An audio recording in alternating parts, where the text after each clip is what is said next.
Good morning student. आज हम half yearly exam के कोर्स का रिवीजन करेंगे। बच्चों, जैसा कि आप जानते हैं कि आपके सिलेबस में 5 चैप्टर आ रहे हैं। 5 चैप्टर्स में आप देखिए, पार्ट 1 वार्तालाप, पार्ट 2 अभ्यास परम गुरु, पार्ट 5 विश्व पर्यावरण दिवस, पार्ट 6 नीति श्लोका, पार्ट 7 पोंगल उत्सव। ये 5 चैप्टर आपके हाफ ईयरली कोर्स में आ रहे हैं। तो बच्चों, इसी तारतम्य में आज हम पार्ट 1 वार्तालाप और पार्ट 2 अभ्यास परम गुरु का रिवीजन करेंगे। बच्चों, इन 2 पार्टों का रिवीजन हम पूर्व में भी कर चुके हैं और आप इनको अच्छे प्रकार से आपको समझ में आ गए होंगे, पर हम इनका अभ्यास आज पुनः करेंगे। तो आप देखिए, सबसे पहले पार्ट 1 वार्तालाप का हम रिवीजन करते हैं। पार्ट 1 वार्तालाप में आपने लट लकार और लिट लकार के बारे में जाना था, जो कि हम कक्षा 6 में पढ़ चुके हैं। इसी में हमने लट लकार और लट लकार की पुनरावृत्ति करी थी। तो चलिए हम पार्ट 1 की पुनरावृत्ति करते हैं। बच्चों, अपनी बुक में देखिए, शिक्षक सुनीता, ये सभी शिक्षक है, सुनीता, मोहन, ये सब छात्र छात्राएं हैं। यहाँ वार्तालाप अर्थात बातचीत है, और बातचीत जब हम संवाद के रूप में, हिंदी में हम संवाद देखते हैं, संवाद होता है, उसे वार्तालाप कहते हैं, बातचीत कहते हैं। तो यहाँ देखिए, सबसे पहले देख रहे हैं, किम सर्वे छात्रा उपस्थिता सन्ति, क्या सभी छात्र उपस्थित हैं? सुनीता, आम आचार्य, हाँ आचार्य। शिक्षक, अद्य अहम योगस्य विषय पाठयामि, आज मैं योग के विषय में पढ़ाऊंगा। ध्यानेन शृणुत, ध्यान से सुनो। मोहन, आचार्य, अयम योग कः अस्ति, आचार्य, यह योग क्या है? अयम गणित विषय से योग तु नास्ति, अयम यह गणित विषय से, गणित विषय का योग, योग तु नास्ति तो नहीं है, यह गणित विषय का योग तो नहीं है। शिक्षक, न नहीं नहीं, अयम योगः, यह योग तु तो भारतस्य प्राचीन विद्या अस्ति, भारत की प्राचीन विद्या है। नहीं नहीं, यह योग तो भारत की प्राचीन विद्या है। बच्चों, योग भारत की कौन सी विद्या है? योग भारत की प्राचीन विद्या है। ये आपके क्वेश्चन में भी है, तो आप इसको अच्छे से याद करिए। योग भारत की प्राचीन विद्या है। अस्या विद्याया जनक महर्षि पाणिनि शिष्य महर्षि पतंजलि अस्ति, इस विद्या के जनक, जनक अर्थात प्रणेता, महर्षि पाणिनि के शिष्य महर्षि पतंजलि है। ये सब चीजें बच्चों आपको याद करनी है कि इस विद्या के जनक, प्रणेता कौन है। इस विद्या के प्रणेता महर्षि पाणिनि के शिष्य महर्षि पतंजलि है। योग विषय तस्य एकम पुस्तकम अस्ति, योग विषय में तस्य उनकी एकम एक पुस्तकम पुस्तक अस्ति है, योग विषय में उनकी एक पुस्तक है। तस्य नाम योग सूत्रम इति अस्ति, तस्य उसका नाम योग सूत्र यह है। बच्चों, अब इसको हम अगर देखते हैं तो देखिए, योग भारत की प्राचीन विद्या है। इस विद्या के प्रणेता महर्षि पाणिनि के शिष्य महर्षि पतंजलि हैं।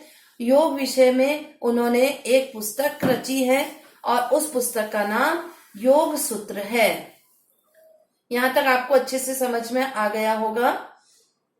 अगला देखिए, सुनीता, आचार्य अस्मिन् पुस्तके किम लिखितम अस्ति, आचार्य इस पुस्तक में क्या लिखा है? शिक्षक, अस्मिन् पुस्तके योगस्य महिमा वर्णिता अस्ति, अस्मिन् इस पुस्तके, पुस्तक में योगस्य महिमा, योग की महिमा वर्णिता अस्ति, वर्णित है। बच्चों, ये किस पुस्तक के बारे में बात की जा रही है? ये योग सूत्रम पुस्तक के बारे में बात की जा रही है। कि योग सूत्र पुस्तक में योग की महिमा का वर्णन है। योगेन रोगाणाम नाशो भवति, योगेन योग के द्वारा रोगाणाम नाशो भवति, रोगों का नाश होता है। योग के द्वारा रोगों का नाश होता है। ये जना नित्यम योगाभ्यासम कुर्वन्ति ते रोग मुक्ता भवन्ति। ये जना जो लोग नित्यम नित्य योगाभ्यासम योग अभ्यास कुर्वन्ति करते हैं ते रोग मुक्ता भवन्ति, वे रोग मुक्त होते हैं। देखिए बच्चों, योग सूत्र पुस्तक में योग के बारे में वर्णन किया गया है। योग के द्वारा रोगों का नाश होता है और जो लोग रोज अभ्यास करते हैं वे रोग मुक्त होते हैं। अगला देखिए दिनेश, आचार्य किम योग अस्मान निरोग कर्तुम सक्षम अस्ति। क्या योग हमें निरोग करने में सक्षम है? क्या योग हमें निरोग कर सकते हैं? शिक्षक, इदम पूर्ण रूपेण सत्यम अस्ति। इदम यह पूर्ण रूपेण पूर्ण रूप से सत्यम सत्य अस्ति है। यह पूर्ण रूप से सत्य है कि योग हमें निरोग करने में सक्षम है। यत कि योग अस्मान निरोग कर्तुम सक्षम अस्ति, योग हमें निरोग करने में सक्षम है। अधुना योगस्य चर्चा न केवलम भारत देशे अपितु संपूर्ण विश्वे अस्ति। अधुना अब योगस्य योग की चर्चा न केवल भारत देश में अपितु संपूर्ण विश्व में है। आजकल योग की चर्चा न केवल भारत देश में अपितु संपूर्ण विश्व में है। जून मासस्य 21 अंतर्राष्ट्रीय योग दिवस इति अपि आयोज्यते। जून महीने की 21 तारीख को अंतर्राष्ट्रीय योग दिवस भी मनाया जाता है। बच्चों, अंतर्राष्ट्रीय योग दिवस कब मनाया जाता है? जून महीने में। कौन सी तारीख को? 21 तारीख को। तो अंतर्राष्ट्रीय योग दिवस जून महीने की 21 तारीख को मनाया जाता है। ये चीजें आपको सब याद रखनी है बच्चों। इस टाइप के क्वेश्चंस आ सकते हैं बीच बीच में से, तो आप इसको अच्छी प्रकार से समझिए। अब देखिए, क्वेश्चन ऐसे भी बन सकता है, जून महीने की 21 तारीख को कौन सा दिवस मनाया जाता है? तो हम आंसर देंगे अंतर्राष्ट्रीय योग दिवस मनाया जाता है। या अंतर्राष्ट्रीय योग दिवस कब मनाया जाता है? जून महीने की 21 तारीख को। कौन से महीने में मनाया जाता है? तो जून में मनाया जाता है। किस तारीख को मनाया जाता है? 21 तारीख को मनाया जाता है। तो इस प्रकार से क्वेश्चन बन सकते हैं बीच बीच में से। अगला देखिए, सर्वे छात्रा सभी छात्र आचार्य अधुना वयम अवगच्छाम। अब हम सब जान गए हैं यत कि योग अस्माकं शरीरम स्वस्थम रोग रहितुम च कर्तुम सर्वश्रेष्ठ सरल च उपाय अस्ति। योग अस्माकं शरीरम हमारे शरीर को रोग रहित करने का सर्वश्रेष्ठ और सरल उपाय है। अब देखिए, इसमें से क्वेश्चन कैसे बन सकता है? हमारे शरीर को रोग रहित करने का सबसे सरल और सर्वश्रेष्ठ उपाय कौन सा है? तो हम लिखेंगे योग। कौन हमारे शरीर को स्वस्थ बनाए रखता है? तो योग बनाए रखता है हमारे शरीर को स्वस्थ। तो इस प्रकार से क्वेश्चन बन सकते हैं। तो आपको ये पूरा अनुवाद अच्छे से पढ़ना है और इसको समझना है।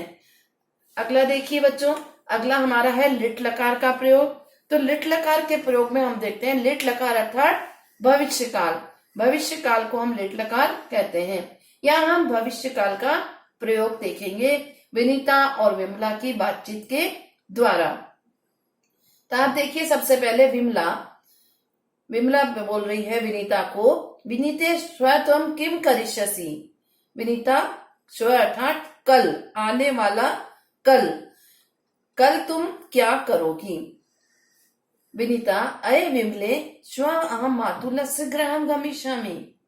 अरे विमला, श्व अर्थात आने वाले कल को, टुमारो, मैं मातुलस्य मामा के, गृहम घर, गमिष्यामि जाऊंगी। विमला किमर्थम, किस लिए? विनीता श्वः मम अनुजस्य जन्मदिवस भविष्यति, कल मम मेरे अनुजस्य छोटे भाई का जन्म दिवस भविष्यति, जन्म दिवस होगा। अब देखिए इसमें क्वेश्चन कैसे बनेंगे। विनीता कल कहाँ जाएगी, तो मातुलस्य गृहम। इसके बाद कल किसका जन्मदिन है, तो विनीताया अनुजस्य जन्मदिवस भवति। विनीताया अनुजस्य जन्मदिवस कदा भवति, हम आंसर देंगे श्वः भवति। इस प्रकार से इसमें क्वेश्चंस बनेंगे। या आपके बुक एक्सरसाइज में भी है बेटा, एक पद में और एक वाक्य वाले क्वेश्चंस में भी क्वेश्चंस है। अगला देखिए, विमला इदम तो शोभनम, यह तो बहुत अच्छा है। त्वम अनुजाय किम दास्यसि, तुम छोटे भाई को क्या दोगी? विनीता अहम तस्मै कंदुकम चाकलेहम च दास्यामि, मैं उसे कंदुकम गेंद चाकलेहम चॉकलेट च और दास्यामि दूंगी, मैं उसे गेंद और चॉकलेट दूंगी। विमला तत्र अन्यम किम भविष्यति, वहां और क्या होगा? अन्यम और किम क्या। विनीता तत्र केकर्तनम गायनम नृत्यम च अपि भविष्यति, वहां केकर्तनम केक कटेगा, गायनम गाना होगा, नृत्यम च अपि और नाच भी होगा। यह संधि विच्छेद है, च प्लस अपि चा अपि। अहम मिष्ठानानि खादिष्यामि, अहम मैं मिष्ठानानि मिठाई, खादिष्यामि खाऊंगी, मैं मिठाई खाऊंगी। मम माता पितरो तस्मै उपहारम अपि दास्यत, मेरे माता पिता उसे उपहार भी देंगे। विमला शोभनम अच्छा, अति शोभनम बहुत अच्छा, त्वम कदा गृहम आगमिष्यसि, तुम कदा कब गृहम घर आगमिष्यसि आओगी, तुम कब घर आओगी। विनीता अहम रात्रो 8 गृहम आगमिष्यामि, मैं रात को 8 बजे घर आऊंगी। श्वः अहम तव्या सह न क्रीडिष्यामि, कल मैं तुम्हारे साथ नहीं खेलूंगी।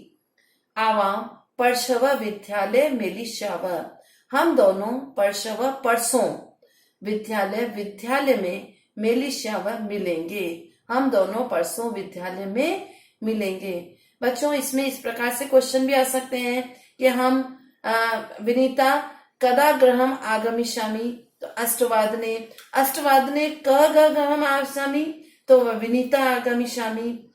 फिर विनीता विमला कदा मिलिष्याव, परशव मिलिष्याव, कुत्र मिलिष्याव, विद्यालय मिलिष्याव। तो इस प्रकार से यहाँ इसमें क्वेश्चंस भी बन सकते हैं। तो बच्चों आपने इस प्रकार पार्ट 1 का पुनरावृत्ति करी है। अब आपको अपनी बुक एक्सरसाइज पूरी करनी है। बच्चों बुक एक्सरसाइज में जो क्वेश्चंस हमने फेयर कॉपी में करे हैं वो भी करने हैं, और जो क्वेश्चंस हमने बुक में करे हैं उन क्वेश्चंस को भी लर्न करना है। और पार्ट के बीच बीच में से जैसा कि मैंने आपको बताया था कैसे क्वेश्चंस बन सकते हैं, तो इस अनुवाद को इनको भी अच्छे से याद करना है और अपने को लिख करके अपनी कॉपी में, होमवर्क कॉपी में लिख कर याद करिए, जिससे कि आपके अच्छे से कंठस्थ हो जाए, याद हो जाए और हम इसको अच्छे से कर सकें। अब हम अगले चैप्टर की ओर चलते हैं। अगला चैप्टर हमारा है पाठ 2 अभ्यास परम गुरु। लंग लकार का इसमें प्रयोग किया गया है। लंग लकार प्रथम पुरुष का प्रयोग किया गया है। लंग लकार बच्चों, लंग लकार की पुनरावृत्ति हम पहले 2 बार कर चुके हैं और अप्रैल माह में हमने इसका अध्ययन भी किया था। उसके बाद हम 2 बार लंग लकार की पुनरावृत्ति कर चुके हैं, इसलिए हम लंग लकार की पुनरावृत्ति यहाँ नहीं करेंगे। हम यहाँ सीधा पढ़ते हैं पाठ 2 अभ्यास परम गुरु लंग लकार प्रथम पुरुष का हम यहाँ अध्ययन करेंगे। तो देखिए बच्चों, इस पाठ की पुनरावृत्ति भी हम पहले एक बार कर चुके हैं। पुनः हम इस पाठ को देखते हैं। पुरा एकस्मिन् आश्रमे अनेके छात्रा पठन्ति स्म।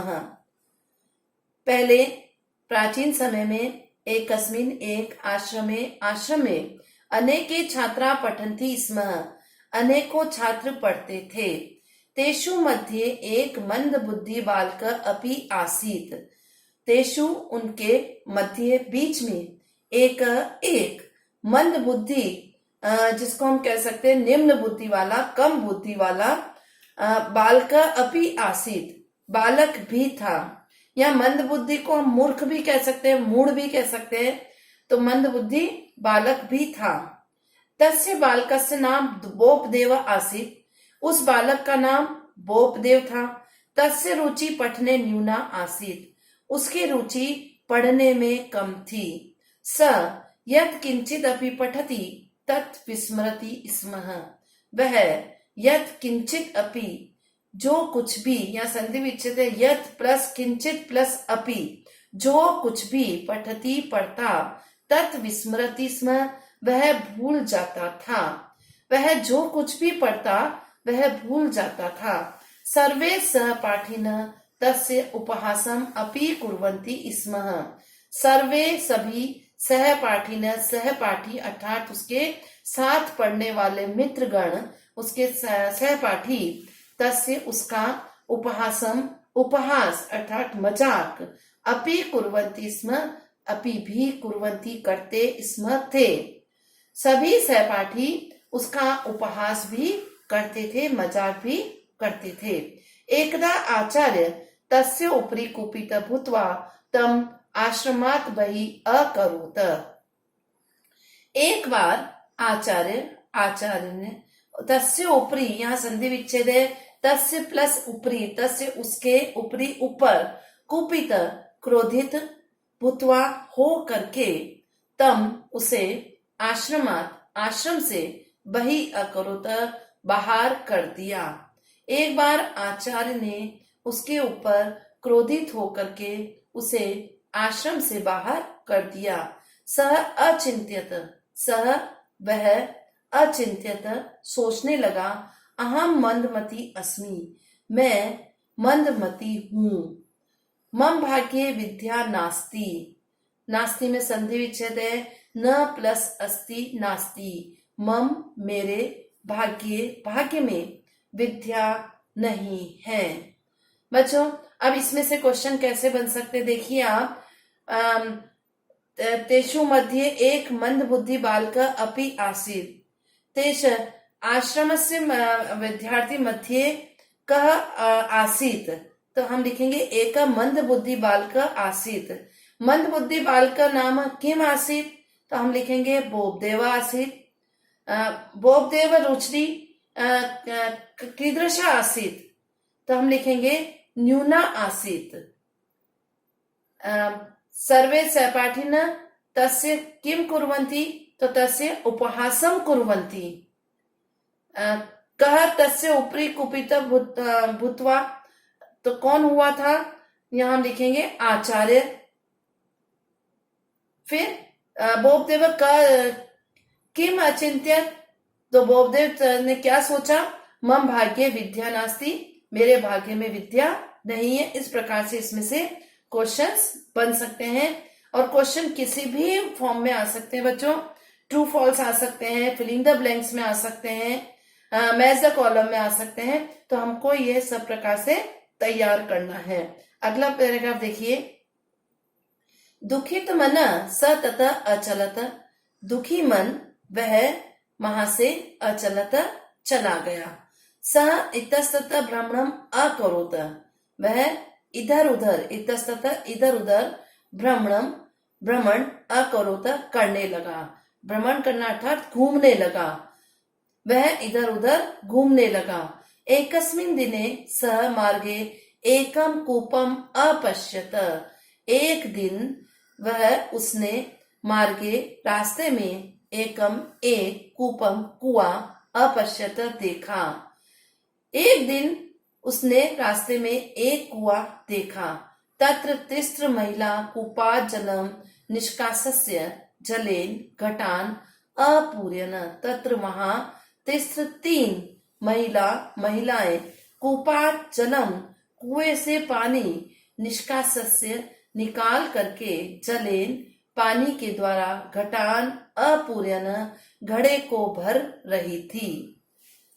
वहां 3 महिलाएं कुएं से पानी निकाल करके पानी के द्वारा घड़े को भर रही थी। स अपश्यत, उसने देखा, यत्र तः महिला घटान स्थापयन्ति स्म तत्र घड़ता अभवन। उसने देखा, यत्र जहां ता वे महिलाएं घटान स्थापयन्ति घड़े को रख रही थी, स्म थी, तत्र वहां घड़ता गड्ढे अभवन हो गए। उसने देखा जहां वे महिलाएं घड़े को रख रही थी वहां गड्ढे हो गए। कूपात रज्ज्वा जलपात्रम कर्षन्ति स्म, कुएं से रस्सी के द्वारा जलपात को कर्षन्ति खींच रही थी। तत्रापि संधि विच्छेद बतो, तत्र प्लस अपि तत्रापि, वहां भी प्रस्तरे पत्थर पर रज्जवा रस्सी के घर्षण के द्वारा घिसने के द्वारा चिन्हानी अभवन चिन्ह हो गए।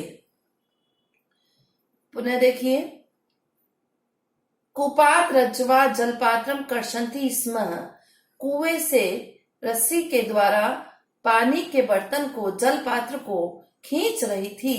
वहां भी पत्थर पर रस्सी के घर्षण से, रस्सी के घिसने से चिन्ह हो गए। स आश्चर्यचकित अभवत, सह वह आश्चर्यचकित अभवत हुआ, वह आश्चर्यचकित हो गया। अचिंत्यत च, और सोचने लगा, यदि घटेन रज्ज्वा च प्रस्तरे चिन्हानि भवितुम शक्नुवन्ति, यदि घड़े के द्वारा और रस्सी से पत्थर पर चिन्हानि चिन्ह भवितुम शक्नुवन्ति हो सकते हैं, तहिर तो पुनः पुनः अभ्यासेन, बार बार अभ्यास के द्वारा, अहम अपि संधि विच्छेद है बच्चों, अहम प्लस अपि अहम अपि, मैं भी विद्या प्राप्तुम स्मर्तुम च शक्नोमि, विद्या प्राप्त करने और स्मर्तुम याद करने में सक्षम हो सकता हूँ। पुनः देखिए, यदि घटेन रज्ज्वा च प्रस्तरे चिन्हानि भवितुम शक्नुवन्ति तहिर पुनः पुनः अभ्यासेन अहम अपि विद्या प्राप्तुम स्मर्तुम च शक्नोमि, यदि घड़े के द्वारा रस्सी और पत्थर पर चिन्ह हो सकते हैं, है ना बच्चों, यदि घड़े रस्सी और पत्थर पर चिन्ह हो सकते हैं तो बार बार अभ्यास के द्वारा मैं भी विद्या प्राप्त करने में सक्षम हो सकता हूँ। स एव विचार्य, वह यही विचार करके विद्या प्राप्ते दृढ़ संकल्पम अकरोत आश्रमम च प्रत्यागच्छत, वह यही विचार करके विद्या प्राप्त करने का दृढ़ संकल्पम अर्थात दृढ़ प्रतिज्ञा, दृढ़ संकल्प अकरोत किया। आश्रमम च प्रत्यागच्छत, और आश्रम की ओर आ गया। प्रत्यागच्छत प्रति प्लस आगच्छत, प्रति अर्थात और, आगच्छत आ गया। स तत्सर्वृतांतम आचार्यम अकथ्यत, स उसने तत् वह सर्वम सारा वृतांतम वृतांत घटना या वर्णन आचार्यम आचार्य को अकथ्यत कह दी। कौन सी घटना आचार्य को कही बच्चों? उसने जिस प्रकार की देखा 3 महिलाएं रस्सी के द्वारा, घड़े के द्वारा पानी निकाल रही है कुएं से, और किस प्रकार से पत्थर और रस्सी के द्वारा पत्थर पर और घड़े के रखने से वहां चिन्ह हो गए हैं, तो उस घटना को पूरा उसने आचार्य को कह दिया। आचार्य स्नेहन तस्य आलिंगनम अकरोत, आचार्य ने स्नेह से प्रेम पूर्वक तस्य उसका आलिंगन किया। आलिंगन करना गले लगा लेना, उसे प्यार से अपने गले लगा लिया। तम च विद्वानम भवितुम आशीर्वादम अपि अयच्छत, तम च और उसे विद्वान भवितुम होने का आशीर्वाद भी दिया। स तत्रैव उषित्वा परिश्रमेण अपठत। स वह तत्रैव संधि विच्छेद है, तत्र प्लस एव वही, उषित्वा रह करके, परिश्रमेण परिश्रम के द्वारा, अपठत पढ़ने लगा। वह वहीं रह करके परिश्रम के द्वारा पढ़ने लगा। पुनः पुनः अभ्यासेन स विद्वान अभवत। बार बार पुनः पुनः बार बार अभ्यासेन अभ्यास के द्वारा स वह विद्वान हो गया।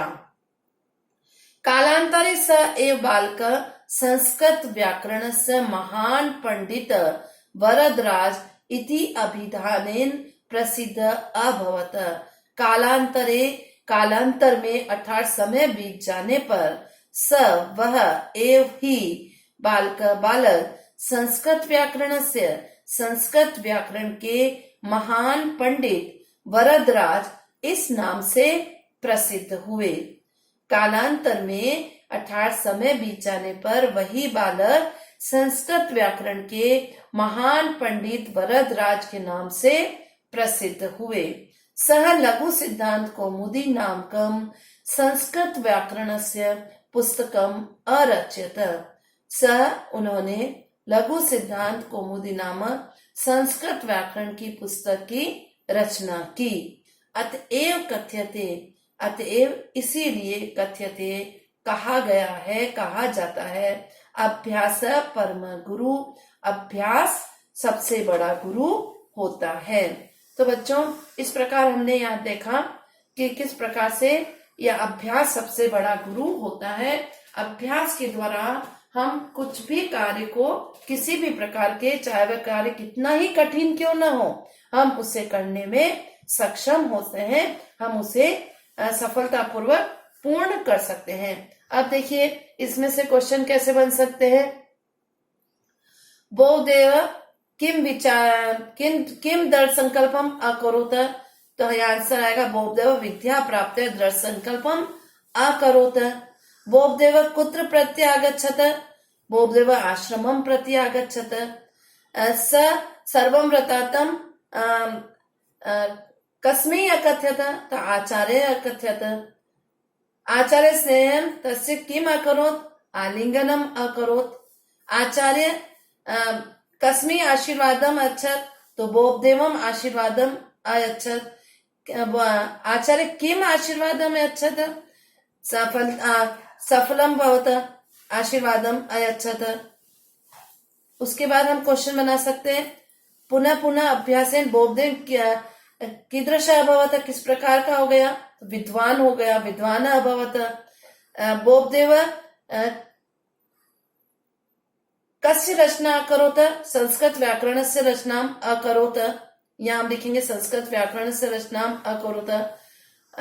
कालांतरे बोपदेव किम नाम प्रसिद्ध अभवत, तो हम यहाँ लिखेंगे वरदराज नाम अभिधाने प्रसिद्ध अभवत। क परमं गुरु, अभ्यास परम गुरु, अभ्यास कीदृश गुरु, अभ्यास परम गुरु। तो बच्चों, इस प्रकार से किसी भी प्रकार के क्वेश्चन बन सकते हैं। हम यहाँ फिल इन द ब्लैंक्स में भी क्वेश्चन हम इसको कर सकते हैं, या किसी भी टाइप के क्वेश्चन हम, जरूरी नहीं है आपका इसमें से केवल अनुवाद ही आए। बच्चों, किसी भी प्रकार के क्वेश्चन फॉर्म होकर के इस पाठ के अंदर से आ सकते हैं। तो आपको ये संस्कृत अनुवाद और पाठ को बहुत अच्छे से लर्न करना है, अच्छे से पढ़ना है, अभ्यास करना है। और क्वेश्चन आंसर अभ्यास कार्य जो कि हमने कुछ क्वेश्चन हमने फेयर कॉपी में किए हैं, कुछ क्वेश्चन हमने बुक में किए हैं। तो बुक के क्वेश्चंस और फेयर कॉपी के क्वेश्चंस, ये इनके आंसर हमें बहुत अच्छे से लर्न करना है। अभ्यास कार्य में चाहे वे ग्रामर के क्वेश्चन हो या कोई क्वेश्चन आंसर हो, किसी भी प्रकार के क्वेश्चन हो, वह क्वेश्चन हमें अच्छे से लर्न करना है। और बच्चों, लर्न हमें होमवर्क कॉपी में लिख लिख के लर्न करेंगे तो बहुत अच्छे से लर्न होंगे। तो इस प्रकार से आज हमने पार्ट 1 और पार्ट 2 का पुनरावृत्ति करी थी। अगले 2 चैप्टर की या बचे हुए शेष चैप्टर्स की पुनरावृत्ति, रिवीजन हम अगले वीडियो में करेंगे तब तक आप इन 2 पाठों को बहुत अच्छे से लर्न कर लीजिए। मैं उम्मीद करती हूँ कि आपके डाउट्स इस रिवीजन के द्वारा सॉल्व हुए होंगे और आपको ये दोनों पाठ बहुत अच्छे से समझ में आ गए होंगे। आपको बहुत अच्छे से इनका रिवीजन करना है और अभ्यास कार्य को लिख लिख कर याद करना है। थैंक यू बच्चों।